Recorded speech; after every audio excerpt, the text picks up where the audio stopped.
नमस्कार दोस्तों, स्वागत है आपका यूपीएससी मंथन में। आज एक बार फिर हाजिर है नए टॉपिक का विश्लेषण करने के लिए। अगर आप चैनल पर नए हैं तो चैनल को सब्सक्राइब जरूर करें। आशा करते हैं आपने हमारे पिछले विश्लेषण को जरूर देखा होगा, जो कि अंतर्राष्ट्रीय मजदूर संघ पर आधारित है। आज का हमारा विश्लेषण हाल ही में चर्चा में रही मेकांग नदी के बारे में, साथ ही हम जानेंगे चीन द्वारा निर्मित ब्रह्मपुत्र नदी पर बांधों के बारे में। आइए जानें इन बांधों के बारे में और इन बांधों से भारत पर होने वाले प्रभाव के बारे में। हाल ही में किए गए अध्ययन के अनुसार मेकांग नदी पर चीन द्वारा बनाए गए बांधों के कारण अनुप्रवाह देशों में सूखे की स्थिति देखी गई है।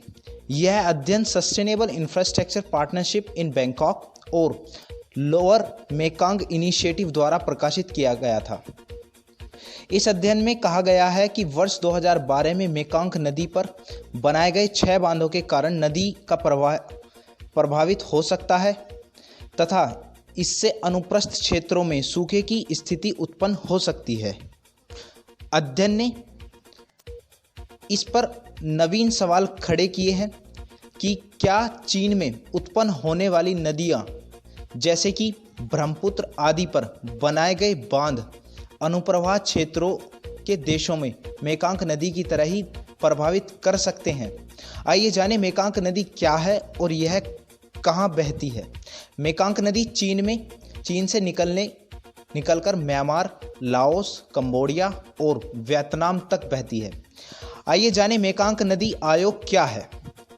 मेकांग नदी आयोग में कंबोडिया, लाओस, थाईलैंड और वियतनाम शामिल है। मेकांग नदी आयोग एकमात्र अंतर सरकारी संगठन है जो संयुक्त रूप से साझा जल संसाधनों और मेकांग नदी से सतत प्रबंध की दिशा में कार्य करता है। मेकांग नदी सहयोग में 6 देश जिसमें भारत और 5 आसियान देश कंबोडिया, लाओस, म्यांमार, थाईलैंड और वियतनाम शामिल है। यह पर्यटन, संस्कृति, शिक्षा, परिवहन और संचार के सहयोग की दिशा में प्रारंभ की गई है। इसे वर्ष 2000 में लाओस के वेंटाइन में प्रारंभ किया गया था। गंगा और मेकांग नदी दोनों ही नदियों में प्राचीन सभ्यताएं पनपती हैं।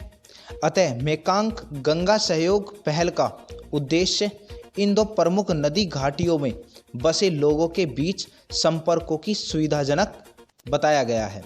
आइए जानें चीन के द्वारा बांध कब बनाए गए। वर्ष 2015 में चीन के द्वारा ब्रह्मपुत्र नदी पर अपनी पनबिजली परियोजना का संचालन जुंगमू नामक स्थान पर किया गया तथा चीन द्वारा डागू, जिक्स और जियाच के 3 अन्य बांध विकसित किए जा रहे हैं। आइए जानें इस निर्माण समझौते से पड़ने वाले भारत पर प्रभाव के बारे में।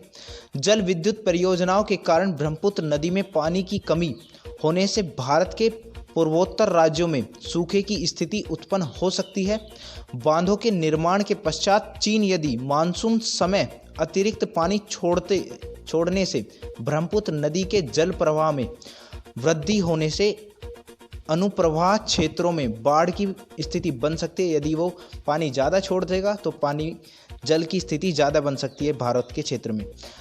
असम के काजीरंगा राष्ट्रीय उद्यान और पूर्वोत्तर वन्यजीव अभयारण्य जो भी ब्रह्मपुत्र नदी के पानी पर निर्भर हैं, इससे पानी की आपूर्ति प्रभावित होगी एवं इससे पूर्वोत्तर के राज्यों में बहुत ज़्यादा नुकसान होने की आशंका है।